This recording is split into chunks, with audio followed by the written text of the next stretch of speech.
10 insane times where couples were devious to their significant others on 90 Day Fiance. Subscribe to the channel and comment down below saying I subscribe to enter this month's shoutout giveaway. Hey guys, what's up? Welcome back to Screen Org. TLC's 90 Day Fiance and its many spin-off shows follow the lives of international couples who travel far and make big sacrifices to be together. But just because these couples go to great efforts for their relationships doesn't mean that their romances will work out. In fact, many 90 Day Fiance couples are infamous for being incompatible and completely miserable together, from dramatic incidents involving keyed cars and screaming matches to even physical violence. It's a wonder some of these couples even got together in the first place. Here are 10 of the craziest couples on the show. Number 1. Mohamed and Danielle. Mohamed just found out about some past due bills after our cell phones just got shut off. While these two made a terrible couple, they made from even worse exes. Mohamed complained about their sex life and Danielle obsessed over Mohamed's alleged relationships with other women. One of their worst fights involved Danielle confronting Mohamed in Miami, where she screamed, "You're a user, Mohamed! You used me!" and threw a pile of documents, her collection of his photos and conversations with other women, Monques, at him. Danielle went back and forth about whether or not to grant Mohamed a divorce or get an annulment, which would result in Mohamed potentially being deported. This was totally one of the most toxic and craziest relationships ever. Number 2, Emily and Sasha. After I graduated from university, I decided to take a teaching job in Russia.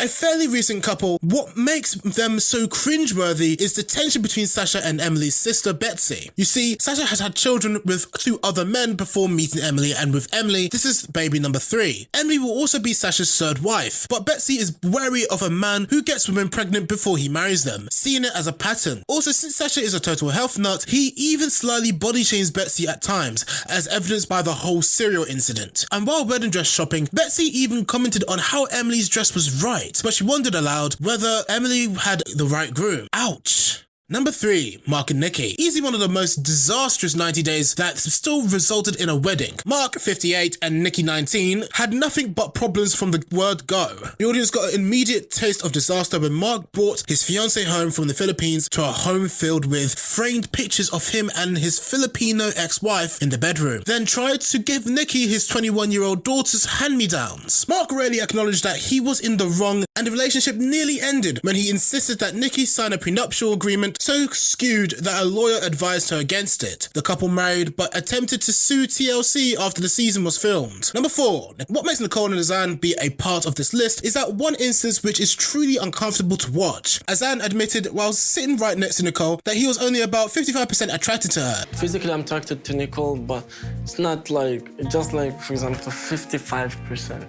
Which is, of course, not a great foundation to build any relationship upon. But they're apparently still together, so maybe their relationship just appears to be rocky on the show, and perhaps they're actually happy in real life. Who's to say? Number 5, Molly and Lewis. Love struck fast and hot for Molly and Lewis when they first met in the Dominican Republic. What began as a dream come true for the mother of 2 turned to a nightmare as tensions rose between her boyfriend and her daughters. Lewis was less than interested in being a father figure, from chatting a bit too candidly about casual sex with teenager Olivia, to becoming totally disinterested at the first sign of conflict with his young future stepdaughter Kensley. Like, who talks about these things? Disgusting and insane. Number 6, Jorge and Anfisa. If anyone could give Mark and Nikki a run for their money, it's Jorge and his Russian bride Anfisa. Their emotional wedding day shocked fans after 90 days from hell. The season began with a furious Anfisa refusing to come to the US because Jorge would not buy her a $10,000 designer purse, going so far as to hack into and erase his cell phone. During their 90 days, Jorge repeatedly made it clear that he was in love with her, and Anfisa repeatedly made it clear that she was with him for the money, asking for a monthly allowance and whining about for a $45,000 wedding dress. Constant fights and her keying idiot into his car didn't stop the couple from taking the plunge. Number 7, Darcey and Jesse. Darcey and her Dutch boyfriend Jesse first appeared on season 1 of 90 Day Fiance. Every episode seemed to have a blow up or a meltdown from either Darcey or Jesse, and the two appeared to constantly fight like crazy people. There was the issue of Darcey's drinking, the ongoing argument about whether or not Darcey threw a shoe at Jesse, and countless passive aggressive fights. Simply bizarre. Number 8,